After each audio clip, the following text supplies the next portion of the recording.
जैसा कि आप जानते हैं कि जियो पे आने वाला ड्रामा सीरियल आस-पास बेहद पसंद किया जा रहा है। आने वाले एपिसोड में हम देखेंगे कि सलमा कहती है कि बेटा मैं तो मज़ाक ही कर रही थी तुमसे, क्योंकि मैं देखना चाहती थी कि आखिर कितना सा कॉन्फिडेंस आ गया है तुम में, और मुझे तो अब यकीन हो गया है कि तुम ही मेरी बेटी हो, क्योंकि इतना बड़ा कॉन्फिडेंस तुमसे आ ही गया है। तो दूसरी तरफ हम देखेंगे कि अर्शी भी यही सोच रही होती है और कहती है कि जैसे हुमानी पहले पूछ नहीं थी, कोई ना कोई तो दाल में काला है। और हम देखेंगे कि इसी बात पर यही सोची है कि मामी तो अपनी जगह पर बिल्कुल ठीक ही हैं। वो भी इसी परेशानी में बैठी होती है कि आखिर अब मैं कैसे पता लगाऊं कि ये वही लड़की है या कोई और लड़की है, क्योंकि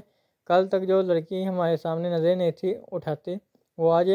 मुझे थप्पड़ मारने पर आ गई है, और ऐसा कैसे हो सकता है। और दूसरी तरफ हम देखेंगे कि सारा भी बेहद परेशान हो रही होती है और कहती है कि न जाने ज़ारा उधर क्या कर रही होगी और क्या नहीं, सब ठीक होगा या नहीं, और उसे कोई नुकसान ना पहुंच जाए।